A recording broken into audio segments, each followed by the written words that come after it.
آج اللہ تعالیٰ کے فضل و کرم سے ہمارے جو احباب کراچی میں اور لیہ شہر میں نہیں عن المنکر کا کام کر رہے ہیں، اس وقت الحمدللہ وہ بھی ہمارے ساتھ اس مجلس میں شریک ہیں، اور آج سے انشاءاللہ تعالی آئندہ جب بھی یہاں پر اس مجلس کا بیان ہوگا اور نہیں عن المنکر کے بارے میں کچھ باتیں عرض کی جائیں گی، اور ہماری مجلس کے احباب اپنی اپنی کارگزاری سنائیں گے، وہ یہاں کے احباب بھی براہ راست سنیں گے اور لیہ شہر کے احباب بھی سنیں گے۔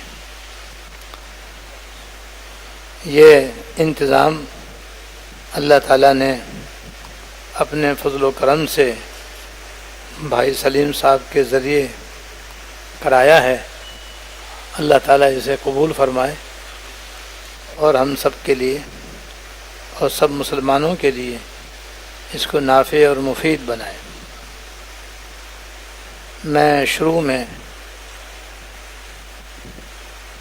نہیں عن المنکر کے بارے میں اور گناہوں کے بارے میں کچھ باتیں بیان کروں گا، اس کے بعد انشاءاللہ تعالی ہمارے مجلس شورا کے احباب پچھلے مہینے کی کارگزاری سنائیں گے،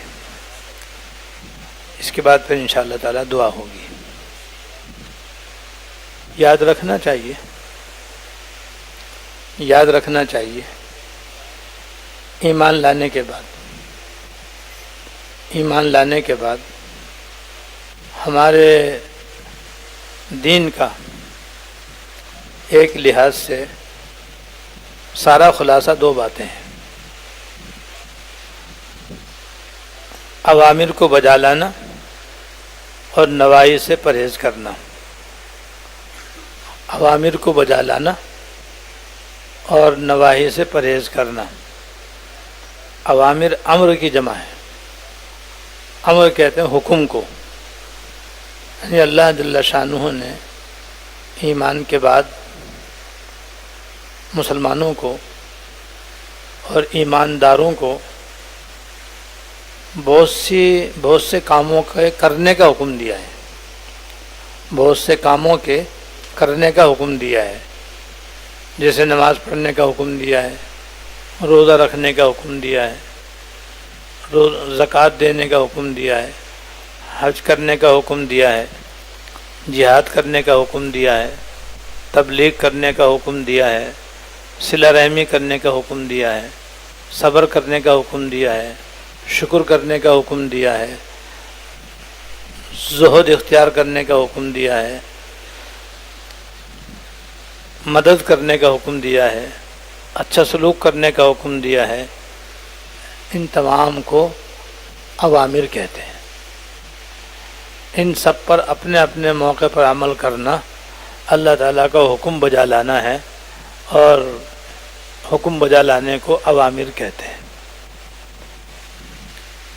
تو تقریباً آدھا دین تو اوامر پر مشتمل ہے، جس میں فرائض بھی ہیں، واجبات بھی ہیں، سنت مؤکدہ بھی ہیں، سنت غیر مؤکدہ بھی ہیں، اور مستحب اعمال بھی ہیں، اور مندوبات بھی ہیں، اور اچھے دیگر کام بھی ہیں۔ یہ سب اوامر کی قسمیں ہیں یہ، اور باقی آدھا دین کا نام ہے نواہی۔ نواہی نہیں کی جمع ہے، نہیں کہتے ہیں ایسے کام کو جس سے بچنے کا اللہ تعالیٰ نے حکم دیا ہے۔ جس طرح تمام گناہ کبیرہ جو 20 قسم کے ہیں ان سب سے بچنے کا حکم ہے، کیونکہ ہر گناہ کبیرہ انسان کو ہلاک کرنے والا ہے اور دنیا میں بھی تباہی لانے والا ہے، عالم برزخ میں بربادی لانے والا ہے، اور آخرت میں دوزخ کے اندر عذاب میں مبتلا ہونے کا ذریعہ ہے۔ ہر گناہ کبیرہ آدمی کو دوزخ میں لے جانے والا ہے، اور ہر گناہ صغیرہ بھی دوزخ میں لے جانے والا ہے۔ ان سب سے بچنے کا حکم ہے، جس کی ایک دوسری قسم اس اعتبار سے کہ بہت سے ممنوعات اور وہ کام جن سے اللہ پاک نے منع کیا ہے، جن کو نواہی کہتے ہیں، ان میں سب سے بڑا ممنوع کام حرام کہلاتا ہے۔ جتنے بھی حرام کام ہیں سب سے بچنا ضروری ہے۔ پھر دوسرا درجہ ہے ناجائز کا، حرام کے بعد ناجائز کا درجہ ہے جس کو مکروہ تحریمی بھی کہتے ہیں، اور تیسرا درجہ مکروہ تنزیہی کا ہے جس کو خلاف اولا کہتے ہیں، اس سے بھی بچنا چاہیے۔ تو یہ سب نواہی کہلاتے ہیں۔ ہر مسلمان کی ذمہ داری ہے کہ تمام منہیات سے اپنے آپ کو بچائے، اور موقع بموقع جیسے جیسے اللہ تعالیٰ کا کوئی حکم سامنے آتا جائے اور وہ فرض و واجب ہوتا چلا جائے یا سنت یا مستحب ہو تو اس کو اسی کے درجے میں رکھتے ہوئے اس پر عمل کیا جائے۔ اسے کہتے ہیں اوامر و نواہی کو بجا لانا۔ یہ ایک اعتبار سے ہمارے سارے دین کا خلاصہ ہے۔ پھر بعض اعتبار سے نواہی سے بچنا، ممنوعات سے اپنے آپ کو بچانا زیادہ ضروری ہے، زیادہ ضروری ہے، اور اس کی طرف متوجہ کرنے والے بھی علماء صلحاء اور دین کی فکر رکھنے والے مسلمان بہت کم ہیں۔ فرائض و واجبات پر تو عام علماء بھی کلام کرتے رہتے ہیں اور بیان کرتے رہتے ہیں اور متوجہ کرتے رہتے ہیں، لیکن نواہی کا بیان اور گناہوں کا بیان، کبائر کا بیان، صغائر کا بیان، ان سے بچنے کی تلقین یہ بہت کم ہوتی ہے۔ اور ازر حدیث ہماری بنیادی بیماری اصل یہی ہے۔ ایک حدیث میں ہے، آپ نے ارشاد فرمایا الا اخبرکم بدائکم و دوائکم، خبردار سنو، کیا میں تم کو تمہاری بیماری اور اس کا علاج نہ بتلاؤں؟ یعنی تمہاری اصل بیماری کیا ہے وہ بتاؤں، اور پھر اس کا علاج بتاؤں تاکہ علاج کرو اور بیماری سے شفا پاؤ۔ پھر فرمایا کہ دیکھو تمہاری اصل بیماری تمہارے گناہ ہیں، تمہاری اصل بیماری تمہارے گناہ ہیں۔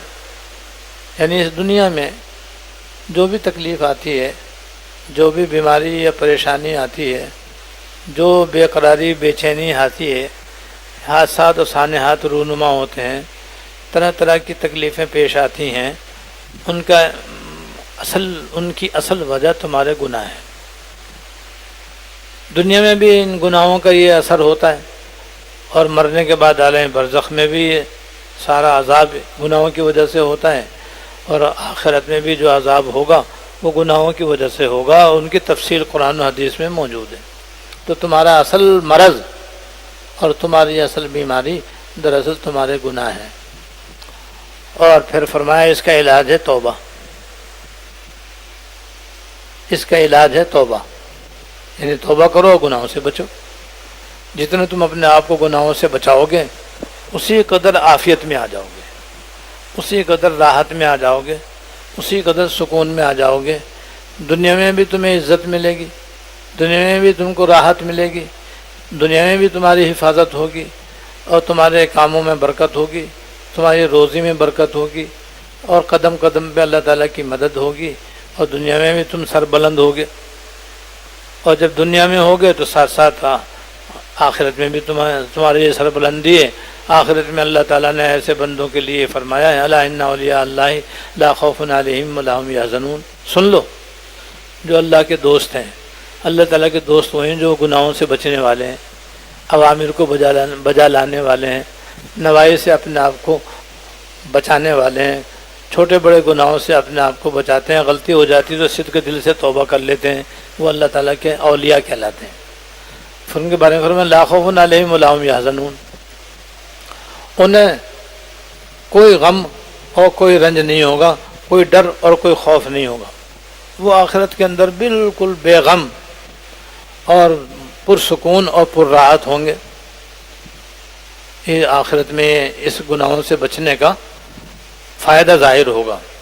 لہذا تمہاری اصل بیماری تمہارے گناہ ہیں، اور تمہاری اس بیماری کا علاج توبہ استغفار میں ہے۔ اسی لیے ایک حدیث میں آپ نے فرمایا کہ مجھ پر اللہ تعالیٰ نے 2 امان نازل فرمائی ہیں۔ امان جو ہوتی ہے مکروہات سے، مصیبتوں سے، بیماریوں سے، پریشانیوں سے، حادثات سے، سانحات سے، واقعات سے اور آفات و بلیات سے بچاؤ کا ذریعہ ہوتی ہے، اسے امان کہتے ہیں۔ جیسے کسی دشمن سے معاہدہ ہو جائے کہ بھائی ہم تم نہیں لڑیں گے، 10 سال تک ہمارا تمہارا معاہدہ ہے کہ تم ہمارے خلاف نہیں لڑو گے، ہم تمہارے خلاف نہیں لڑیں گے، تو معاہدہ امن کہتے ہیں اس کو۔ امن کا معاہدہ کرنے سے امن مل گیا۔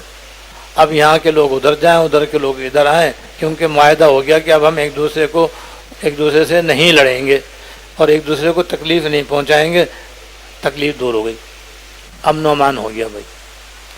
تو 2 امان اللہ حضور فرما رہے ہیں کہ اللہ تعالیٰ نے مجھ پر 2 امان نازل فرمائی ہیں، اور امان کا مطلب یہ ہے کہ اس کی وجہ سے تکالیف دور رہیں گی، مصیبتیں دور ہوں گی، پریشانیاں دور رہیں گی، عافیت رہے گی، راحت رہے گی، سکون رہے گا، عزت رہے گی، یہ مطلب ہوتا ہے۔ تو آپ نے فرمایا اللہ تعالیٰ نے مجھے 2 امان عطا فرمائی ہیں۔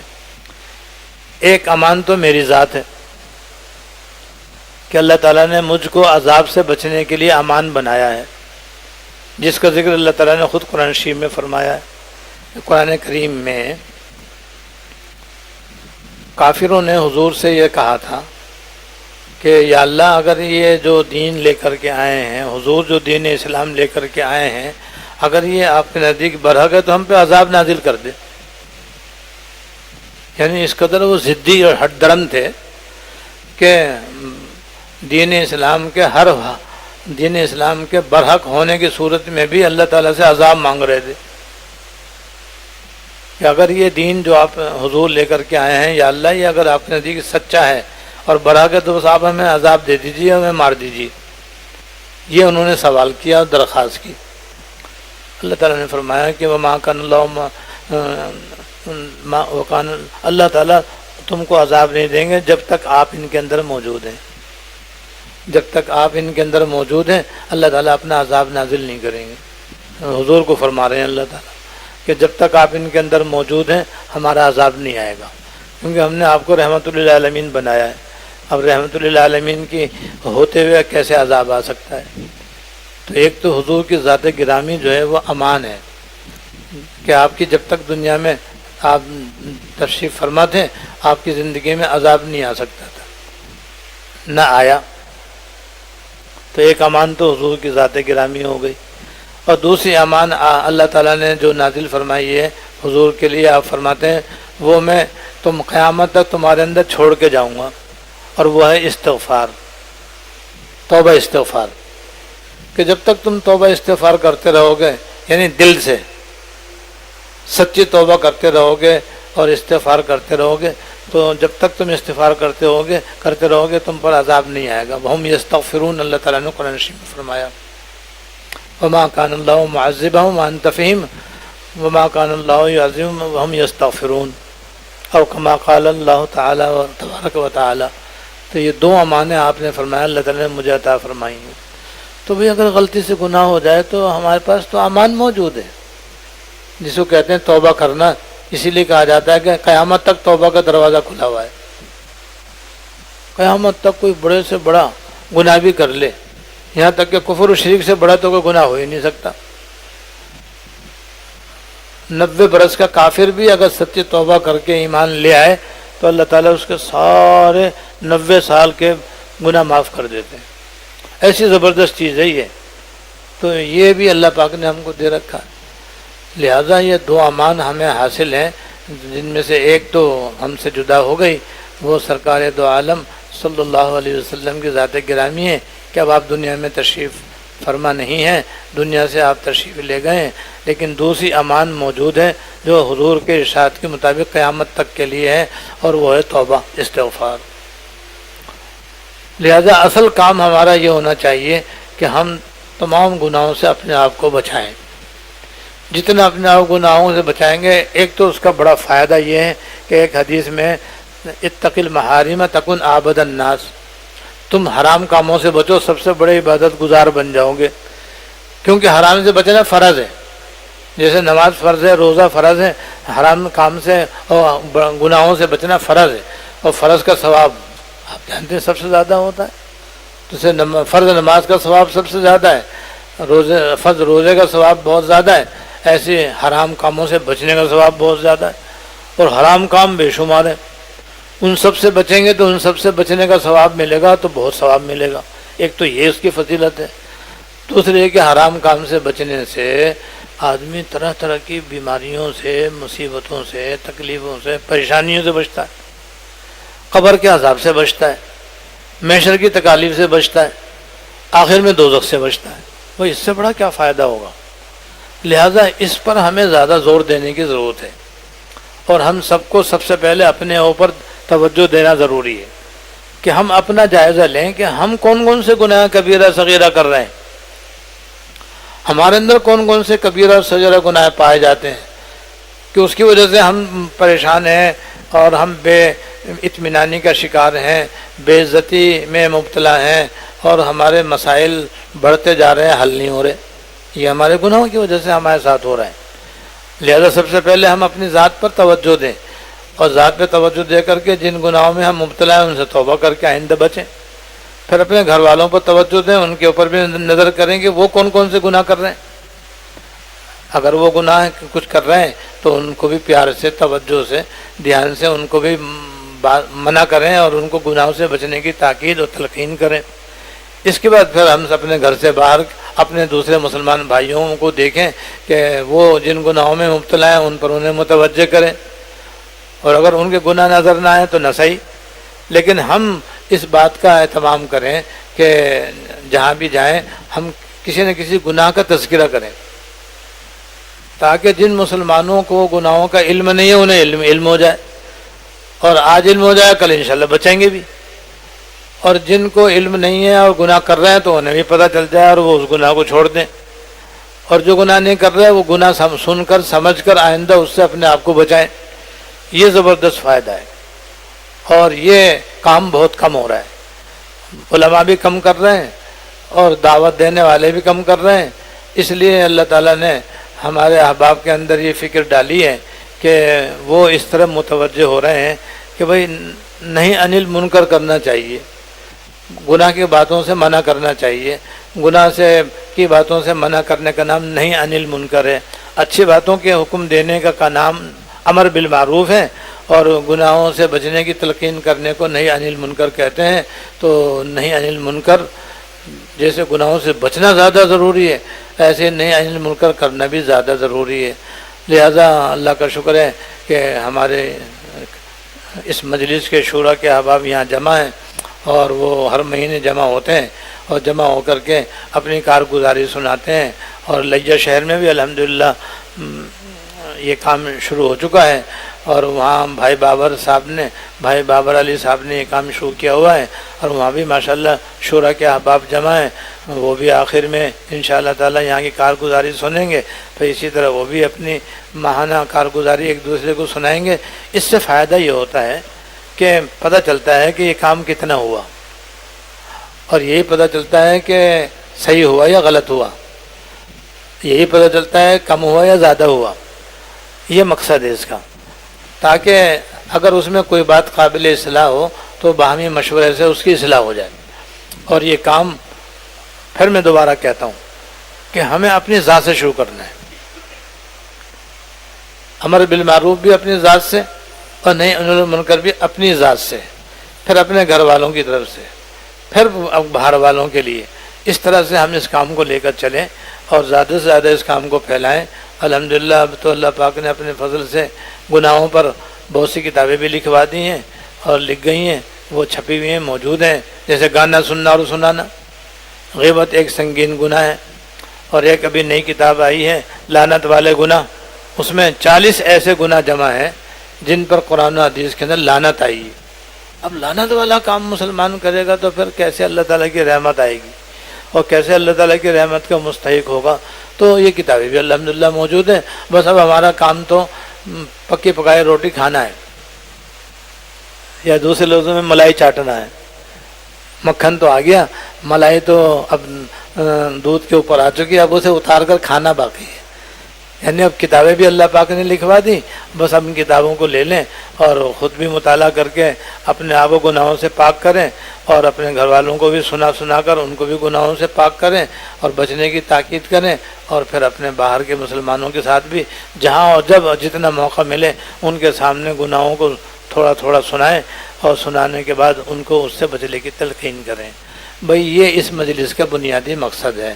اللہ تعالیٰ مجھے بھی اور آپ کو بھی اس کے مطابق عمل کرنے کی توفیق عطا فرمائے. اب اپنی اپنی کارگزاری سنانا شروع کریں. میں ڈاکٹر صاحب پہلے آپ بتاؤ بھائی.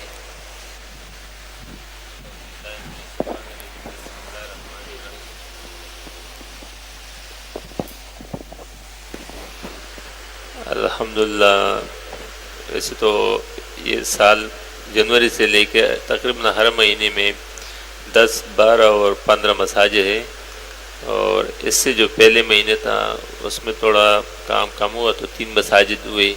اور ابھی جو مہینہ گزر گیا تو اس میں وہ الیکشن کی مصروفیت کی وجہ سے 20 دن تو اس میں مصروف تھے، لیکن پھر بھی الحمدللہ 6 مساجد اور 1 گراؤنڈ میں تعلیم کیا اور 1 دکان پہ بھی تعلیم کیا. اس مہینے میں بھی ابھی 1 مسجد میں تعلیم ہوئے، اور انشاءاللہ اللہ سے امید ہے کہ زیادہ سے زیادہ مساجد کی کوشش کروں گا انشاءاللہ.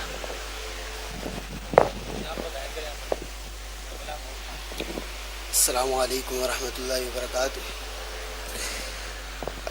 مولانا وقاص صاحب جو علماء رکن کمیٹی کے سربراہ بھی ہیں تو وہ بات کر رہے ہیں سب ساتھیوں سے لیا کے حضرات تک بھی بات پہنچانی، اس وجہ سے وضاحت کی جا رہی ہے.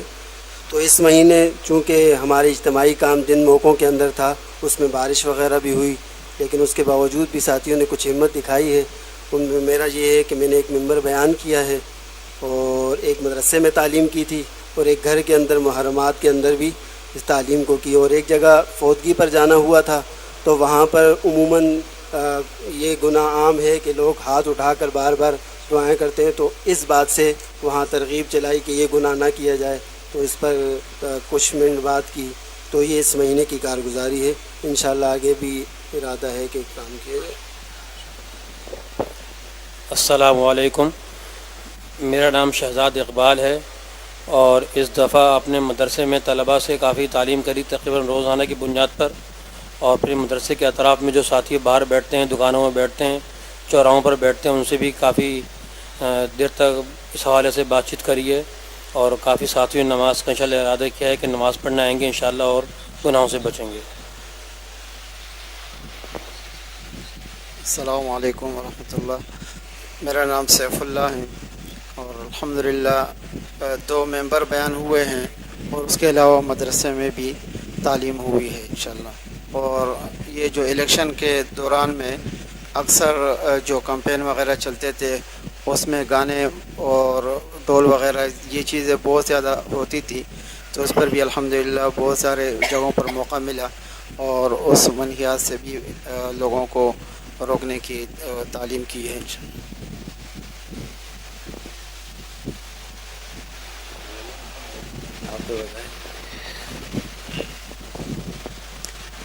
بسم اللہ الرحمن الرحیم. السلام علیکم ورحمۃ اللہ وبرکاتہ.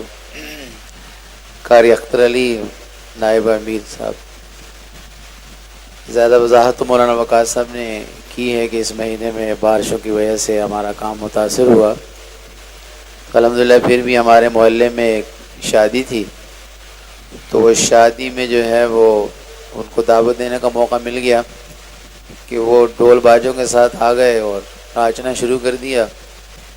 تو اللہ تعالیٰ نے مجھ ناچیز کو جو ہے قبول کیا. میں گیا اور جا کے میں نے دعوت کی، بھائی یہ پڑوس میں ابھی 2 دن ہوئے ہیں، یہاں فوتگی ہوئی ہے اور آپ لوگ جو ہے یہاں پر آ کے ڈھول بھی بجا رہے ہیں اور ڈانس بھی کر رہے ہیں. تو الحمدللہ وہ اللہ تعالیٰ نے ان کے دل میں بات اتاری اور وہ شر جو تھا وہاں سے ختم ہو گیا. اور الحمدللہ روزانہ کیونکہ مدرسے میں پڑھائی کا سلسلہ ہے، پڑھاتے ہیں، تو روزانہ 10 سے 15 منٹ جو ہے وہ طلباء کو اس حوالے سے، گناہوں کے حوالے سے بتاتے ہیں تاکہ طالب علم بھی جو ہیں وہ بچیں اور آگے چل کر دوسروں کو بھی دعوت دینے والے بچیں. یہ مختصر سی کارگزاری تھی.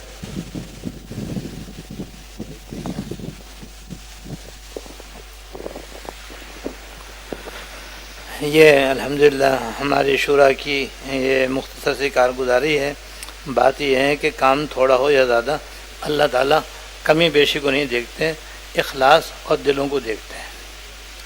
اللہ تعالیٰ دل اور خلوص کو دیکھتے ہیں. جتنا کہ دل کے اندر اخلاص ہوگا اور اللہ تعالیٰ کی رضا ملحوظ ہوگی، اتنا ہی چاہے کام تھوڑا ہو وہ اللہ تعالیٰ کے یہاں زیادہ ہوگا. اور جہاں اخلاص نہیں ہوگا اور اللہ تعالیٰ کی رضا ملحوظ نہ ہوگی تو چاہے اس کارگزاری سے 1000 گنا کارگزاری ہو جائے وہ بھی اللہ تعالیٰ کے یہاں مقبول و پسندیدہ نہیں ہے. اس لیے حالات کے اعتبار سے کمی بیشی ہوتی رہتی ہے، اس کی پرواہ نہیں کی جائے، لیکن اپنی طرف سے کوتاہی نہیں ہونی چاہیے، اپنی طرف سے سستی اور غفلت نہیں ہونی چاہیے. بس یہ اس کام کو پھیلانا ایسا ہونا چاہیے جیسے ہم بھوک کی حالت میں کھانے کو تلاش کرتے ہیں، جیسے بھوک کی حالت میں ہم کھانا تلاش کرتے ہیں اور پھر آخر کھانا کھا لیتے ہیں. ایسے ہی اس کی بھی تڑپ ہمارے اندر ہونی چاہیے اور لگن ہونی چاہیے کہ اگر یہ کام نہیں ہوا ہے تو کیوں نہیں ہوا، کم ہوا ہے تو کیوں کم ہوا. اپنی اندر اس کی فکر پیدا کریں اور فکر پیدا کر کے جب اس کام کو شروع کریں گے اور کام شروع کرنے سے پہلے اللہ تعالیٰ سے مدد مانگیں گے تو انشاءاللہ تعالیٰ یہ تھوڑا بھی زیادہ ہو جائے گا انشاءاللہ تعالیٰ. اللہ تعالیٰ مجھے بھی اور آپ کو بھی اور لیا کے سارے احباب کو بھی اور وہاں کے شورا کے احباب کو بھی اور جو اس وقت وہاں موجود ہیں یہ بیان سن رہے ہیں ان کو بھی اللہ تعالیٰ اپنا کام زیادہ سے زیادہ بڑھ چڑھ کر کرنے کی توفیق دے اور نہی عن منکر کے لیے اللہ تعالیٰ قبول فرمائے. اب میں سب کے لیے دعا کرتا ہوں.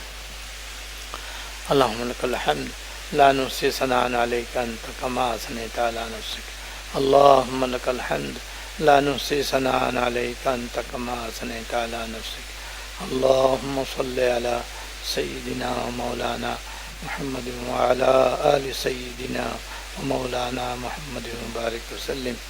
ربنا ظلمنا انفسنا وان لم تغفر لنا وترحمنا لنكونن من الخاسرين. ربنا ظلمنا انفسنا وان لم تغفر لنا وترحمنا لنكونن من الخاسرين. ربنا آتنا في الدنيا حسنة وفي الآخرة حسنة وقنا عذاب النار. ربنا هب لنا من أزواجنا وذرياتنا قرة أعين واجعلنا للمتقين إماما. اللهم اغفر لنا وارحمنا وعافنا واعف عنا یا ارحم الراحمین یا رب العالمین یا حی یا قیوم یا ذی الجلال والاکرام. ہم سب کے اور سب مسلمانوں کے اگلے پچھلے چھوٹے بڑے خفیہ علانیہ سارے گناہ معاف فرما. یا اللہ ہمارے اور سب مسلمانوں کے اگلے پچھلے چھوٹے بڑے خفیہ علانیہ سارے گناہ معاف فرما اور ہم سے اور سب مسلمانوں سے ہمارے گناہوں کا وبال بھی دور فرما، ہمارے گناہوں کا وبال بھی دور فرما. یا اللہ یہ جو آفتیں آ رہی ہیں، مصیبتیں آ رہی ہیں، طوفان آ رہے ہیں، بارشیں حد سے زیادہ ہو رہی ہیں، سیلاب آ رہے ہیں، یہ سب ہماری شامت اعمال ہے. یا اللہ اپنے رحمت سے ہمارے گناہ بھی معاف فرما اور ہماری شامت اعمال کو بھی دور فرما. ہمیں عقل سلیم عطا فرما، فہم صحیح عطا فرما کہ ہم ان تمام حادثات میں، سانحات میں، آفات و بلیات میں، پاکستان کی معاشی ابتری میں، مہنگائی کی شدت میں، یا اللہ ہم عقل سے کام لیں اور آپ کی طرف رجوع ہوں، اپنے گناہوں سے توبہ کریں اور معافی مانگیں اور آئندہ گناہوں سے بچنے کا تہیہ کریں تاکہ یہ مہنگائی دور ہو اور پاکستان کے اندر سے سودی نظام کا خاتمہ ہو، رشوت کا نظام ختم ہو۔ یہاں پر جو تباہی و بربادی آ رہی ہے جس سے سارے مسلمان پریشان ہیں، سارے مسلمان جو پاکستان کے رہنے والے ہیں سخت تکلیف میں آئے ہوئے ہیں، یہ سب ہمارے گناہوں کی وجہ سے ہو رہا ہے۔ اس کی سمجھ یا اللہ ہمیں نصیب فرما اور یا اللہ ان تمام گناہوں سے ہمیں بچنے کی توفیق عطا فرما اور بچ کر کے یا اللہ ہماری شامت اعمال کو بھی دور فرما، ہمارے ملک سے مہنگائی کو دور فرما، بے حیائی کو دور فرما، سود نظام کو دور فرما، رشوت کے نظام کا خاتمہ فرما اور ہم سب کو دنیا میں بھی عزت عطا فرما، راحت عطا فرما، صحت عطا فرما، عافیت عطا فرما اور ہمیں حلال و کشادہ روزی عطا فرما اور ہماری چھوٹی بڑی ساری بیماریاں دور فرما۔ دنیا میں بھی ہم کو عزت و عافیت عطا فرما، مرنے کے بعد بھی قبر کے عذاب سے بچانا، دوزخ کے عذاب سے بچانا، اپنی ناراضگی سے بچانا، دنیا اور آخرت کی ہر خیر عطا فرمانا، ہر شر سے پناہ عطا فرمانا۔ یا ارحم الراحمین، آپ نے ہمیں اس نئی عن المنکر کی جو تھوڑی سی توفیق عطا فرمائی ہے اس میں اخلاص عطا فرما، یا اللہ اس میں اخلاص عطا فرما، اس میں اخلاص عطا فرما، اچھی نیتیں عطا فرما، اپنی رضا کے لیے کرنے کی توفیق عطا فرما اور اس کام کو اپنی ذات سے اپنے گھر والوں سے شروع کرنے کی توفیق عطا فرما، گھر سے باہر بھی یا اللہ زیادہ سے زیادہ اس کام کو کرنے کی توفیق عطا فرما، اس کام کے کرنے میں ہماری غیب سے مدد فرما، ہر طرح کی سہولتیں اور آسانیاں عطا فرما، اس کام کو اپنی رحمت سے امت مسلمہ کے حق میں نافع اور مفید فرما اور اپنی بارگاہ میں شرف قبول عطا فرما۔ جتنے احباب بھی اس میں جڑ رہے ہیں اور لگ رہے ہیں اور سراہ رہے ہیں، اس کی تعریفیں کر رہے ہیں، یا اللہ انہیں بھی اس میں آگے بڑھ چڑھ کر کام کرنے کی توفیق عطا فرما، حصہ لینے کی توفیق عطا فرما۔ یا اللہ ہم سب کی تمام نیک مرادیں پوری فرما اور جو ہمارے شورا کے احباب بیمار ہیں جو آج نہیں آ سکے، یا اللہ ان کو صحت عطا فرما، تندرستی اور عافیت عطا فرما۔ لیا کے سارے احباب کو بھی اس کام کے لیے قبول فرما، یا اللہ ان کی محنتیں کوششیں برابر فرما۔ یا اللہ یہ ہماری طرف سے ایسا جیسے اونٹ کے منہ میں زیرہ، لیکن آپ چاہیں تو اس کو بھی زیرے کے بجائے اونٹ بنا دیں۔ یا اللہ اس کو اپنی بارگاہ میں اس کو شرف قبول عطا فرما، ہمارے اس تھوڑے سے کام کو بھی اپنی بارگاہ میں قبول فرما، اس کو بے انتہا نافع اور مفید فرما اور ہماری جو اصل بیماری ہے گناہوں کا ارتکاب اس کو دور فرما اور دور فرما کر کے اپنی رحمت سے گناہوں سے بچنے والا ہمیشہ کے لیے ہمیں بنا دیجیے اور اپنے احکام پر عمل کرنے والا بنا دیجیے۔ یا ارحم الراحمین، اس کام کو قبول فرما، اس کام کو آسان فرما، ہر خیر عطا فرما، ہر شر سے پناہ عطا فرما، تمام حاضرین کی اور ان کے گھر والوں کی ساری نیک مرادیں پوری فرما۔ ربنا تقبل منا انك انت السميع العليم وتب علينا انك انت التواب الرحيم صلى الله تعالى على النبي الكريم محمد وعلى اله واصحابه اجمعين آمين برحمتك